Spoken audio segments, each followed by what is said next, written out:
Berdasarkan survei di Eropa, 95% laki-laki dan 71,2% perempuan setidaknya pernah melakukan masturbasi dalam hidupnya. Sehingga sebenarnya topik masturbasi ini sebenarnya bukanlah suatu topik lagi yang harus malu untuk dibicarakan ya. Apalagi melihat semakin banyaknya budaya-budaya barat yang masuk ke Indonesia. Lalu apakah kegiatan masturbasi atau kegiatan self-pleasure ini bisa dibilang sehat? Halo semua, saya Dr. Mugen dan selamat datang kembali in the world of medicine. Santai sebentar sambil belajar yuk. Disclaimer dulu bahwa video ini hanyalah video edukasi dan bukanlah ajakan untuk melakukan atau menghentikan tindakan masturbasi ya. Saya berharap kebijakan dari masing-masing penonton setelah mendapatkan informasi dari video ini. Nah, pada sebelumnya saya telah membahas beberapa manfaat dari masturbasi ya, yang mungkin sebenarnya kalian tidak akan menyangka kan. Karena ternyata masturbasi itu meskipun banyak mitos-mitos ataupun anggapan jelek dari masyarakat, namun ternyata justru cukup banyak positifnya ya. Hal ini membuatnya layaknya kegiatan masturbasi itu seperti koin dengan dua sisi yang sama. Artinya sama-sama ada nilainya. Karena di samping manfaat-manfaat itu, memang ada beberapa bahaya yang mungkin terjadi. Sehingga memilih untuk melakukan masturbasi dan tidak melakukannya sebenarnya merupakan pilihan dan kebijakan masing-masing dari para penonton ataupun sobat sehat sendiri. Nah, oleh sebab itu, pada video ini saya akan bahas langsung bahaya dari masturbasi ini, sehingga kalian mungkin bisa lebih menimbang apa yang harus kalian lakukan. Nah, sebelum kita mulai, pastikan kalian subscribe ke channel ini untuk membantu saya juga ya. Sebelum kita membahas bahaya-bahayanya, kita perlu memahami dulu apa yang terjadi pada otak kita, terutama ketika orgasme itu ya. Tidak bisa dipungkiri bahwa masturbasi dapat menyebabkan kecanduan. Justru dengan kecanduan inilah sebenarnya kita masih dapat melakukan proses berkembang biak kita. Karena masturbasi itu layaknya simulasi saat berhubungan. Kita semua dilahirkan dengan insting untuk berkembang biak dan memperbanyak keturunan. Oleh sebab itu, jadi ketika kita melakukan masturbasi atau berhubungan dan terjadi orgasme, terjadi pelepasan hormon-hormon seperti dopamin, serotonin, endorfin, prolaktin, yang dimana hormon-hormon ini membuat kita menjadi lebih bahagia. Nah, kebahagiaan ini membuat kita ingin merasakan hal itu lagi, sehingga ketika seseorang telah melakukan masturbasi atau berhubungan, dia akan melakukan untuk kedua ataupun ketiga kalinya. Namun hal ini bukan hal yang buruk ya, karena kalau hal ini hal yang buruk, anggap saja begini, setelah berhubungan bukannya senang, yang didapat malah sedih. Bisa-bisa besok nggak mau berhubungan lagi dan nggak mau memperpanjang keturunan kan? Nah, jadi sebenarnya itu bukanlah suatu hal yang buruk, tapi merupakan suatu insting yang sudah ada alami dari setiap manusia. Namun di samping kenikmatan itu, ada bahaya yang dapat terjadi, dan itulah yang akan kita bahas, yaitu bahaya yang pertama, kecanduan atau adiksi. Ketika berhubungan atau masturbasi, memang pasti rasanya nikmat, karena ada pelepasan hormon-hormon yang saya katakan di atas tadi, yaitu ada endorfin, serotonin, dopamin, yang semuanya berhubungan dengan rasa menyenangkan atau rasa senang. Namun karena rasa senang ini, pada beberapa orang dapat terjadi adiksi. Adiksi itu, maknanya itu cukup dalam ya, karena memiliki makna yang negatif. Secara ilmu kejiwaan, adiksi adalah suatu keadaan psikologis atau fisik di mana seseorang menjadi tergantung terhadap suatu hal, bisa itu seks, alkohol, narkoba, ataupun bahkan berjudi, yang dimana hal ini menyebabkan hubungan negatif terhadap hidupnya. Dan semua yang menyebabkan kecanduan itu oleh sebab dopamin tadi. Ketika seseorang merasa kecanduan atau adiksi terhadap masturbasi, maka dia ingin melakukan tindakan tersebut di mana saja, baik itu di tempat kerja, saat bertemu wanita cantik atau pria ganteng di mall, sehingga kegiatan sehari-harinya menjadi terganggu. Oleh sebab itu, untuk mengurangi hal ini, pastikan kamu isi kehidupanmu dengan aktivitas-aktivitas positif lainnya yang dapat membuatmu bahagia ya, sehingga sumber dopaminmu bukan hanya dari masturbasi saja. Nah, karena ada adiksi, maka bisa ada bahaya yang kedua, yaitu mempengaruhi kehidupan sosial. Siapa di sini yang setelah masturbasi merasa malu dan merasa bersalah? Sebenarnya hal itu banyak sekali terjadi ya, karena memang secara agama hal ini cukup dilarang. Bahkan ada istilah dark syndrome yang menggambarkan perasaan bersalah yang terjadi pada seseorang setelah melakukan masturbasi itu sendiri. Nah, terkadang perasaan bersalah ini bahkan menjadi masalah mental bagi beberapa orang dan membuat orang merasa malu untuk berinteraksi dengan orang lainnya.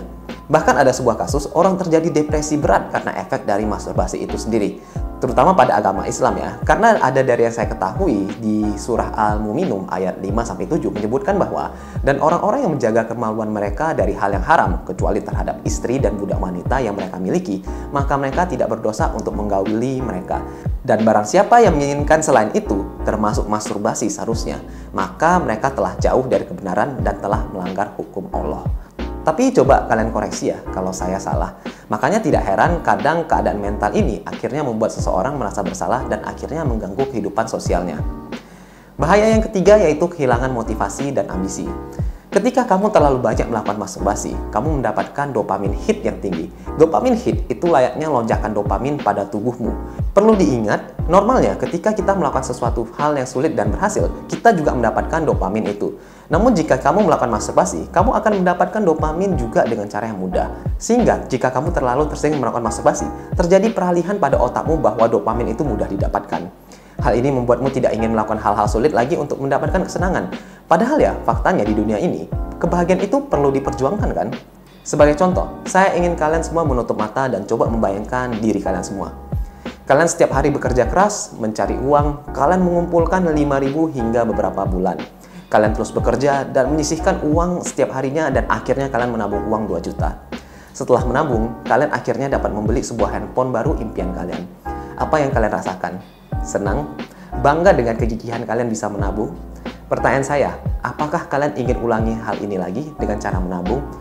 Mostly jawaban kalian atau sebagian besar, kalian pasti jawaban adalah ya. Karena inilah aktivitas yang meningkatkan dopamin itu. Kalian nantinya akan bekerja keras lagi dan menabung lagi, di mana ini sebenarnya hal yang positif. Tapi di lain pihak, kamu juga bisa merasa senang dengan melakukan masturbasi. Jadi kedua rasa senang itu sama. Jika kedua rasa senang itu sama, pertanyaan saya, apakah kedepannya kamu masih mau berjuang keras lagi untuk mendapatkan kesenangan itu? Padahal kamu kan bisa melakukan masturbasi aja. Atau contoh lain, kalau saja ketika masturbasi, kamu bisa dengan mudah merasa senang tanpa harus mencari pacar, ataupun menikah, ataupun berhubungan. Apakah kedepannya kamu masih mau susah-susah PDKT dengan pria atau wanita lagi, yang dimana nanti akhirnya ujung-ujungnya sakit hati? Dan akhirnya membahayakan kan? Itulah yang menyebabkan terkadang masturbasi sering dikenal dengan motivation killer ya. Jadi hati-hati. Bahaya yang keempat yaitu iritasi kulit. Memang sih sedikit sulit terjadi, iritasi kulit hanya mungkin terjadi pada beberapa kasus masturbasi yang terlalu kasar pada pria. Namun di lain pihak, iritasi kulit dan infeksi kelamin sebenarnya lebih sering terjadi pada wanita yang melakukan masturbasi. Kenapa? Karena pada dasarnya saluran pipis wanita itu lebih pendek daripada laki-laki. Dan tak bisa dipungkiri ketika melakukan masturbasi sering terjadi sentuhan tangan dengan saluran pipis wanita tersebut. Selain itu, organ reproduksi wanita memiliki pH yang asam sehingga memudahkan bakteri-bakteri untuk berkembang. Selain itu, bagi wanita, masturbasi juga dapat menyebabkan robeknya selaput darah. Jadi tangan manusia itu mengandung banyak sekali bakteri yang tidak kasat mata. Jika kalian tidak bersih ketika melakukan masturbasi, terkadang ada sedikit bakteri yang bisa masuk dari robekan-robekan kecil dari akibat gesekan berulang itu. Dan inilah yang bisa menyebabkan infeksi itu. Dan bahaya yang mungkin terjadi terakhir adalah resiko terjadinya disfungsi ereksi. Masturbasi sering dikaitkan dengan fantasi seksual dan juga aktivitas menonton film porno. Padahal film porno adalah fantasi seksual saja.